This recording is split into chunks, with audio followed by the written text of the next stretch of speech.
All right, it's been a long time coming, but finally we have the Corvette C8 2020 for a week to enjoy. And what a fabulous looking car it is. Some of the treatments just look great. The way they've hidden the door handle under here, there's a little pressure pad right here. These huge vents, they're all real. Every vent you see on the car is real. The styling is great, little Ferrari-ish. Obviously, cab forward design, but the biggest single thing is they've gone and moved the engine from here to mid-mounted, right behind the driver's head.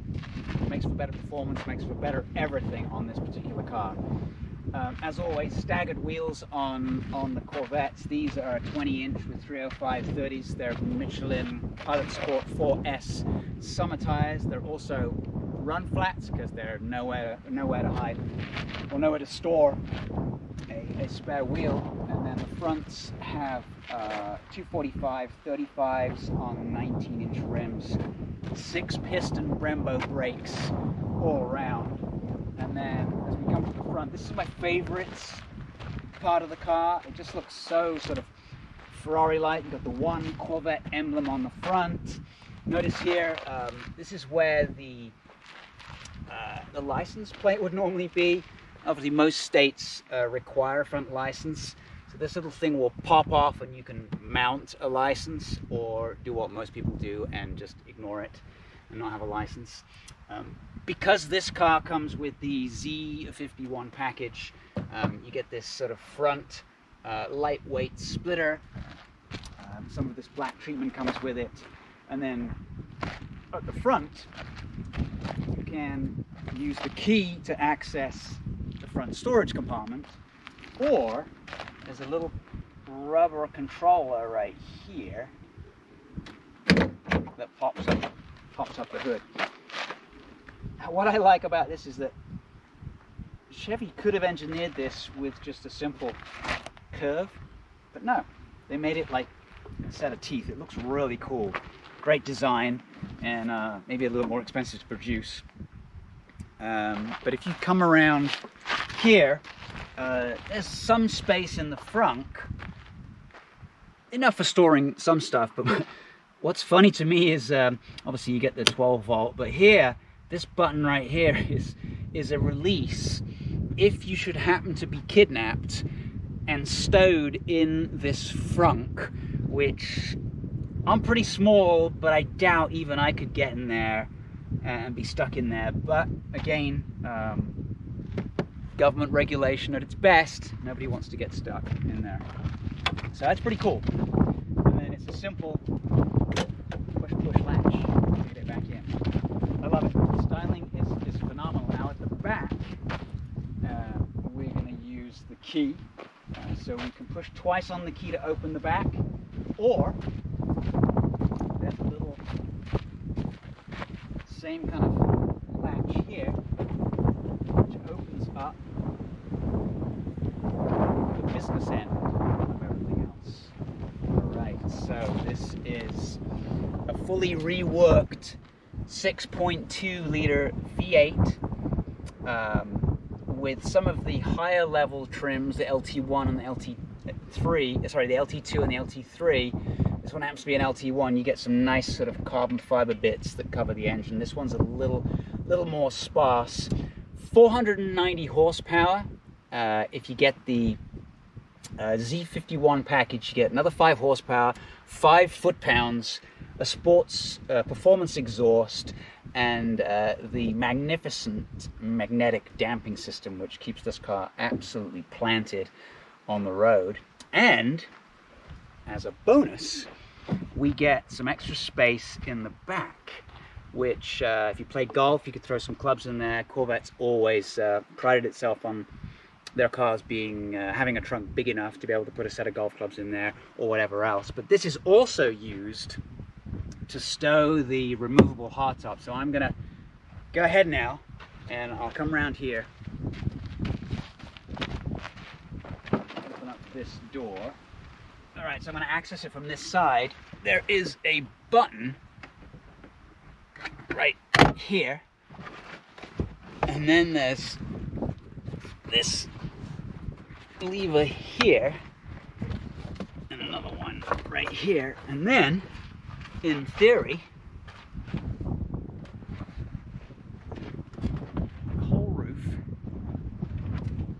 should lift right out.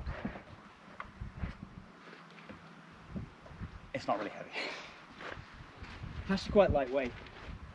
But the beauty of this is, I've tested this before, it can be done with just one person. So now you have to line up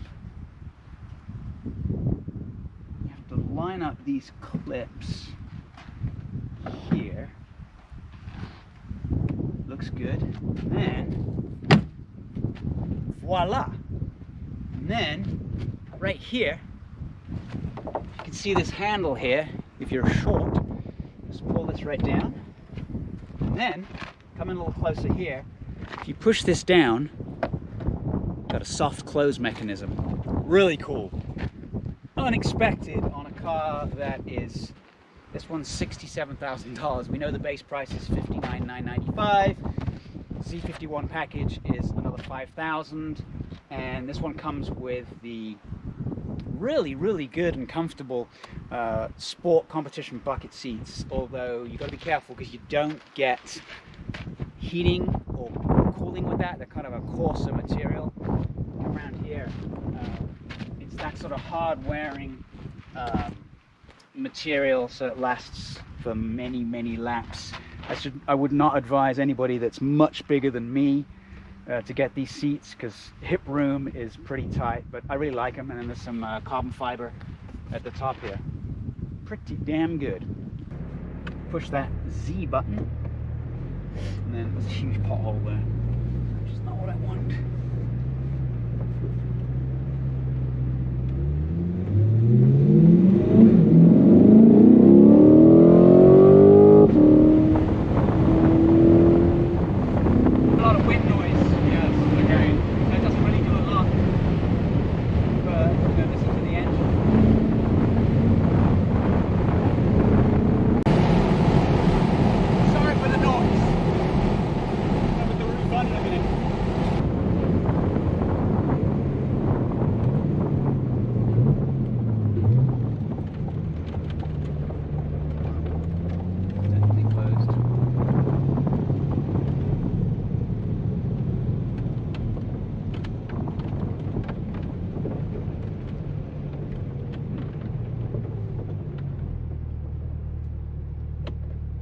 All right, let's put this roof back on. So simply unclip, grab the roof, and then we're going to go over to the driver's side.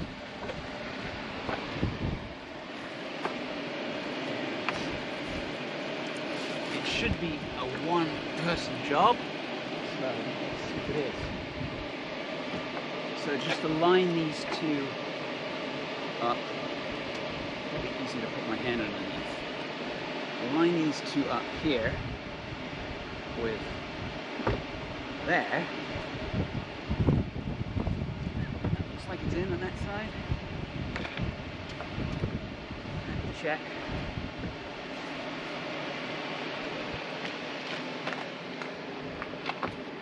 Yep. And then we should be able to push it down. Reconnect that. Close that side. And then there's just one more click here. Alright, it's not going to fall off. Excellent.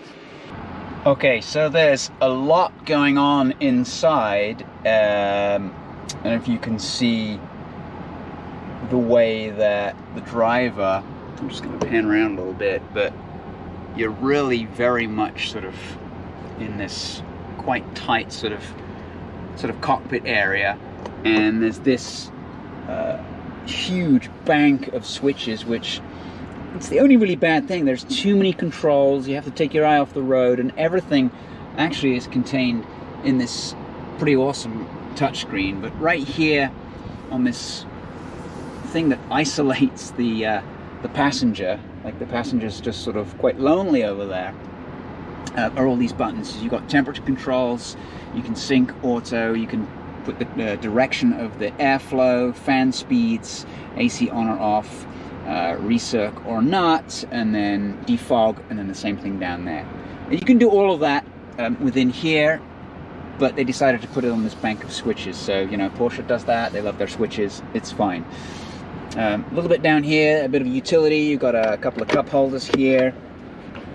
Inside here you've got a little bit of storage. I have my mask and phone, and then you've got some USB for power, and then in the back section right here you've got a little cubby for I'm not sure what, and then right here you can see Corvette Stingray.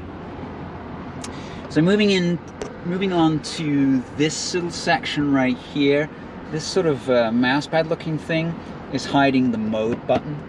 I'll take a look at that in a second. And then here, no actual gear stick to change. You've got drive, pull up, neutral press, reverse, pull up, and park. Then onto the screen, which is extremely good. It's fast acting. It works really well, and you can control under settings. Okay, so you can go into vehicle, and you can make changes. So they have My Mode, which allows you to change the steering response a la My Mode, which is something that Cadillac does. And then Z Mode allows you to basically program it to however you want. So engine sound I have on track, but if you press this, you can go to Sport or Tour. You can go into steering, I have it set for Sport, powertrain track, brake response Sport. I'm not going to track this car, so I really don't need anything else other than that. Or just have a look over here at the dash. You can see the main speedo, tachometer, and some information. But that mode button that I mentioned earlier, if you twist it one go, you go into sport mode, and notice how the graphics change. If you twist it again, you go into track mode, and then it changes again. But then if you want to just use the Z mode that you set up, so they're pre-programmed modes, everything is set for each of those modes. But if you don't want that, then you would set Z mode up over here, as I just did, and then to the left of the steering wheel, there's this button, Z, and then it lights up, and the dash changes, and then down in the corner right here, there is a Z that shows up. So now we're in the settings that we want.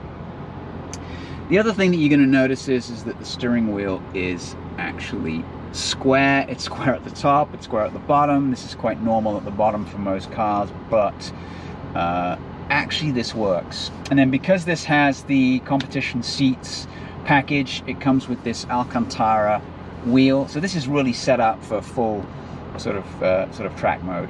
And then everything else in the menus you can change. You can scroll through fuel economy, distance, average speed. Average fuel economy is 16.9. I'm finding that the car is fairly economical. I have to say that. It's doing pretty well. When I first started out, it was around 20. If you put it in Tour and just cruise on the freeway, it shuts down to 4 cylinders. You can see where it says V8 right there. But if you're just trundling along at 3,000, 2,500 RPM, it'll just go into V4 mode. And this one comes with paddle shifters. They're attached to the wheel. Again, another pet peeve of mine, but it's just sort of what they do. Everything else is pretty easy to use. There's a physical volume knob right here, which works really well. There's a little bit of storage in here. It's got a bit of a glove box. These tiny little side compartments here are fairly useless. And then if you look down here, you've got your mirrors and your windows. And then I'm just gonna, and then the interesting thing is, to open the door, you can see this. To open the door, you push this button right here, and it opens up. But what happens if the electrical system goes out. So down here on the floor, there's this sort of wonky looking switch that you pull, and that opens the door. Not the best treatment for that, but I guess you've got to get out somehow. Okay, we got the roof back on. It should be a little bit quieter in here. Let's set off and see how this thing does.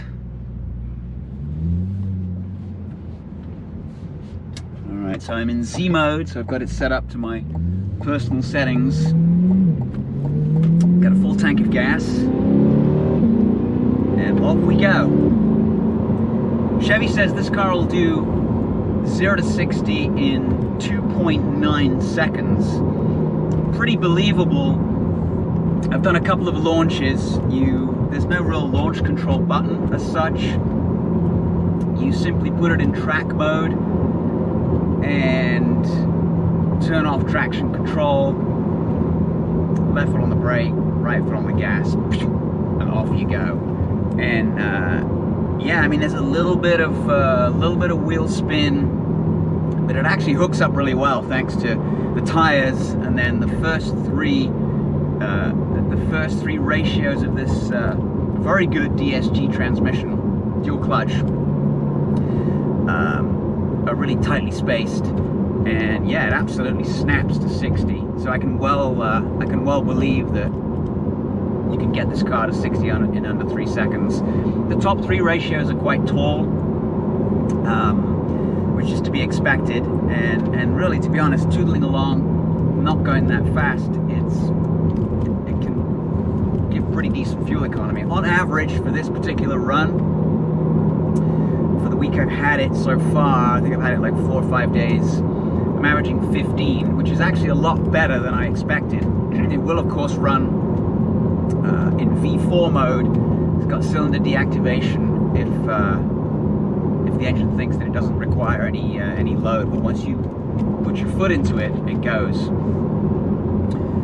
One of the things you'll notice about the Corvette, the gas pedal's got quite a long travel. I've got my seat a little bit further forward than I normally would, despite the fact that I'm not tall anyway. And just giving it like a little bit of gas, it goes, but it doesn't really feel like it's super fast. But once you put your foot right in it,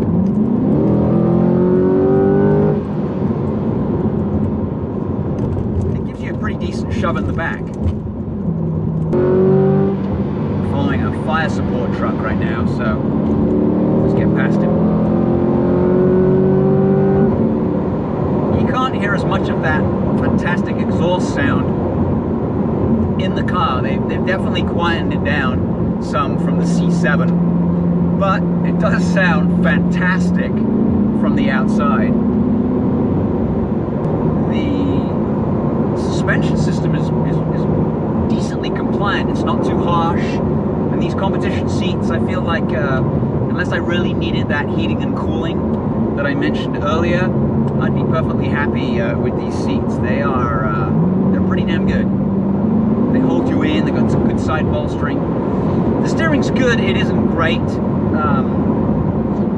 I've driven some other cars that have more direct steering.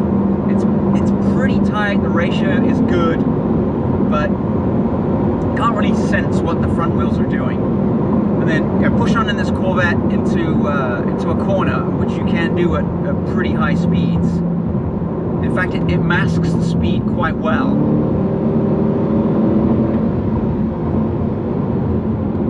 And the excellent brakes provide some good stopping.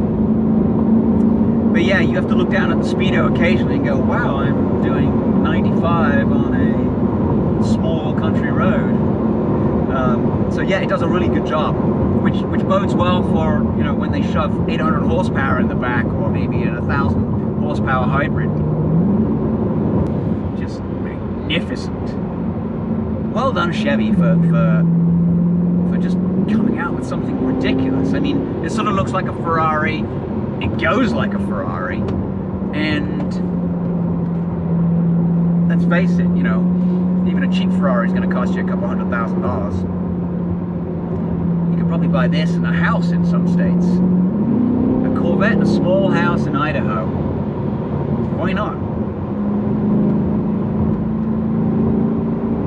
So yeah, this is a great little stretch of road I'm on. We're coming to the end of it.